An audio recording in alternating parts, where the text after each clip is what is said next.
जहां एक तरफ देश भर में हिंदू मुस्लिम अजान और हनुमान चालीसा के ऊपर तरह तरह की बातें चल रही हैं, वहीं दूसरी तरफ उत्तर प्रदेश के बरेली ज़िले में हिंदू मुस्लिम एकता व प्यार और भाईचारे को आगे बढ़ाने के लिए पिछले 15 वर्षों से निस्वार्थ भाव से पुराने शहर के दानिश अहमद खान, जो कि मुस्लिम कम्युनिटी से आते हैं, रामलीला में राम जी का किरदार निभाते आ रहे हैं।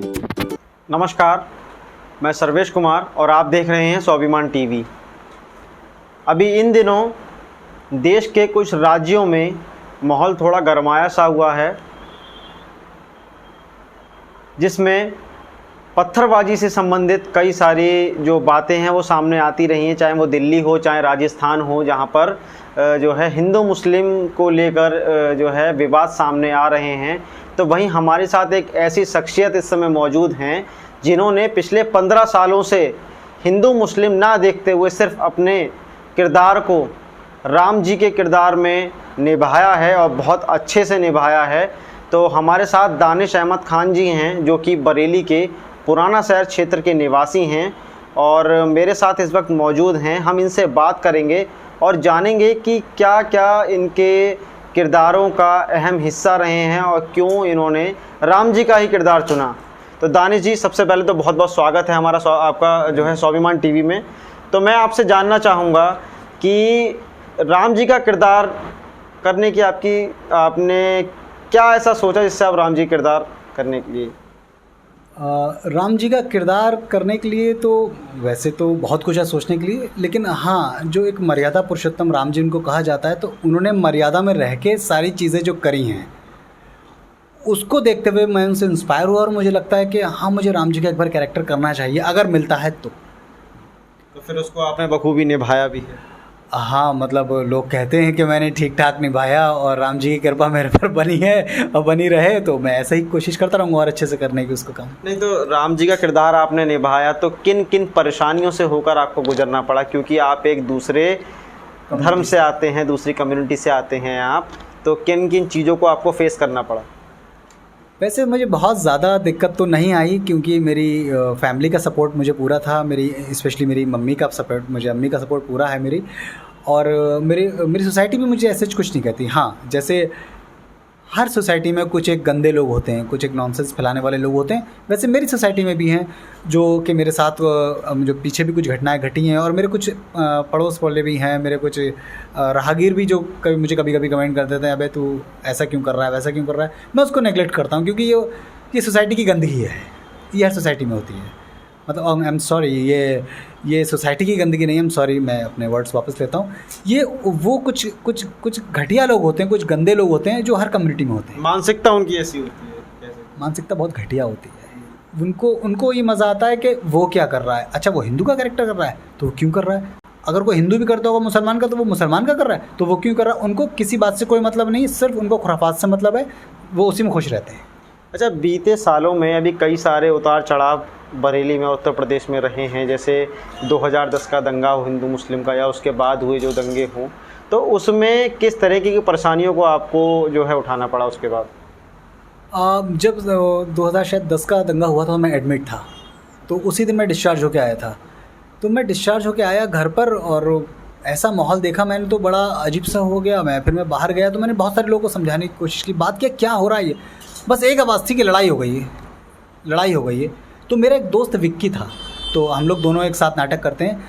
तो मैंने उसको फ़ोन किया, वो कालीबाड़ी पर रहता है। तो मैंने उससे पूछा क्या है तेरी तरफ क्या है, तो बोला तेरी तरफ क्या है। तो हमने कहा मेरी तरफ तो कुछ नहीं, बस ये हो रहा है कि लड़ाई हो गई, लड़ना है। तो बोला, मैंने कहा तेरी तरफ क्या, बोला मेरी तरफ भी ये हो गया कि लड़ाई हो गई, लड़ना है। किससे लड़ाई, कारण किसी को नहीं पता, किससे लड़ाई हुई, क्या हुआ, कुछ नहीं पता, बस लड़ना है। और कोई नहीं लड़ेगा दादा। इतना बड़ा दंगा बरेली में, दंगा कह रहे हैं हम उसे, लेकिन इतना बड़ा आगजनी वगैरह हुई है, लेकिन कोई कैजुअल्टी नहीं हुई हमारी। ये बहुत अल्लाह का शुक्र है, भगवान का बहुत कृपा बनी है कि इतना बड़ा 15-16 दिन कर्फ्यू रहा, लेकिन कुछ भी नहीं हुआ हमारी बरेली में। तो इससे बड़ा और हिंदू मुस्लिम की मिसाल क्या होगी। सिर्फ और सिर्फ वो पॉलिटिकल था, जो कि बस हु हा दंगा लड़ाई। आप लड़े नहीं लड़े, मैं लड़ा नहीं लड़ा, जब लड़े नहीं तो दंगा कहाँ हुआ। अच्छा दानिश जी, हमें एक बात बताएं, जो आजकल एक माहौल सा छिड़ा हुआ है कि मस्जिद के सामने, अगर मस्जिद में अजान होगी तो हम हनुमान चालीसा बजाएंगे, हनुमान चालीसा जो डीजे पे बजाएंगे, उसको लेकर क्या कहेंगे आप? वो तो बड़ा अजीब है, मैं क्या ही बोलूँ उस पर, इतना पूरा हिंदुस्तान बोल रहा है उस पर। बस मुझे लगता है कि मतलब अपने अपने वॉल्यूम ऐसे रखें जो मुझे तकलीफ़ ना हो, मैं अपना वॉल्यूम ऐसे रखूँ कि आपको तकलीफ़ ना हो। इसमें ज़िद नहीं होनी चाहिए, मतलब कोई भी ऐसी ज़िद वाली बात या शर वाली बात, फसाद वाली बात पैदा नहीं होनी चाहिए। देखिए मेरा लाउड स्पीकर लगा है, मैं उसको इतने ही इसका वॉल्यूम रखूँ कि आपको तकलीफ़ ना हो, और आपका लाउड स्पीकर बज रहा है तो मुझे तकलीफ़ ना हो। बस ये समस्या का समाधान सबसे आसान यही है। अच्छा, अभी हमें पता लगा था कि आपने एक मंदिर में आपने किस्सा बताया था, मंदिर वाला, जहाँ पे आपने 4 जो है रमज़ान आपने वहाँ पर बिताए। तो आपको कैसा वहाँ का जो है वो रहा था, एक एक्सपीरियंस आपका कैसा रहा था वहाँ का? मेरे तो एक्चुअली नाटक की दुनिया में मैंने पहला कदम ही वहीं से रखा है। सेठ गिरधारी लाल का मंदिर है जो कि शामतगंज में है, वहाँ पर ही मैं पहला नाटक करने गया था। तो वो 4-5 साल फिर मैंने वहाँ नाटक किया, मेरे गुरु राकेश श्रीवास्तव जी हैं। तो वहाँ मुझे कभी एहसास ही नहीं हुआ, क्योंकि मेन है वहाँ के पंडित जी अगर मैं 2-3 दिन रिहर्सल पे या नहीं जाता था तो पंडित जी मुझसे पूछते थे तू कहाँ रह गया। तो मुझे कभी ऐसा लगा ही नहीं कि मैं मंदिर में आ रहा हूँ। और कांस्टेंट मैं तो कभी कभी कह भी देता हूँ कि मुझसे ज़्यादा किसी भी गैर मुस्लिम से तुम मंदिर नहीं गए होगे। कहता कैसे, मैं तो हिंदू हूँ। तो मैं कहता हूँ मैं 4 साल लगातार गया हूँ, तुम 4 साल कभी नहीं जा सकते लगातार। तो कैसा अनुभव आपका रहा था वहाँ पे कि पंडित जी के साथ आप वहाँ पर रह रहे थे, तो क्या क्या आपने वहाँ पे मतलब सीखा ऐसा? पंडित जी के साथ तो हमने बहुत कुछ सीखा, वो बहुत अच्छी अच्छी बातें बताते थे। हम लोग जब हमारी रिहर्सल नहीं होती थी तो पंडित जी के पास नीचे जाकर बैठ जाते थे हम लोग। पंडित जी में अच्छी अच्छी बातें बताते थे। और कभी रमज़ान जब पढ़ते थे तो वो नल चलाते थे तो मैं वज़ू करता था, और जब मैं नल चलाता था तो वो अपने पूजा की थाली वगैरह बर्तन धोते थे। और कभी भी शोभा यात्रा निकलती थी यहाँ से शामतगंज से, तो वो कहते थे दानिश आओ, मतलब आज पानी बांटने का वितरण का है, तो हम लोग इसको सबील कहते हैं, अपने सबील लगती है। तो वो पानी वितरण होता था, शरबत वितरण होता था, तो मैं जग लेके वहाँ पानी दिया करता था। कभी मुझे ऐसा नहीं लगा कि अरे ये हिंदुओं की शोभा यात्रा निकल रही है या हिंदुओं को जुलूस निकल रहा है, मैं क्यों करूँ ये। तो अब आके पता नहीं क्यों इतना उग्र हो गए हैं लोग, मुझे लगता है। कहीं तो एक बहुत अच्छी बात है कि एक मंदिर में एक पंडित और एक मुस्लिम युवक जो कि राम जी का किरदार कर रहे हैं काफ़ी समय से, और उसके बावजूद दोनों में इतना मेल मिलाप है कि ये क्या कहते हैं, जब वो वज़ू कर रहे होते तो वो नल चला रहे होते थे, और जब पंडित जी को हाथ पैर कुछ धोना होता था या कुछ भी ऐसा करना होता था तो ये भाई साहब जो है नल चलाते थे। ये खूबसूरती है बड़ी अच्छी। अच्छा दानिश जी, एक बात हमें और बताइए, आपकी टीका लगाकर जब आप आते होंगे तो आपके मोहल्ले में कैसा माहौल होता था? मतलब बहुत सारे लोग तो कुछ नहीं कहते थे, लेकिन बहुत सारों के चेहरे कुछ कह दिया करते थे।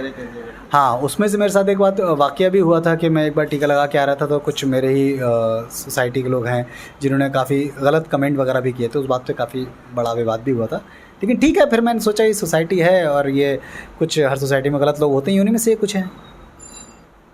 देखिए, ये दानिश जी थे जिन्होंने हमें बताया कि कितने अच्छे तरह से इन्होंने अपने जो है किरदार का जो है समय व्यतीत किया, और अभी भी ये चाहते हैं कि आगे राम जी का किरदार करें। और हमारे प्रदेश में और हमारे देश में कई ज़िलों में इस समय जैसा माहौल चल रहा है, उस हिसाब से हमें इस बात को सोचना चाहिए कि एक दूसरे धर्म का व्यक्ति जब हमारे हिंदू धर्म में जब राम जी का किरदार इतने प्यार मोहब्बत से निभा सकता है, तो कहाँ हम लोगों में एकता और प्यार और भाईचारा कहाँ बढ़कर रह गया, कहीं माने तो खोकर रह गया है। बरेली से मैं सर्वेश कुमार,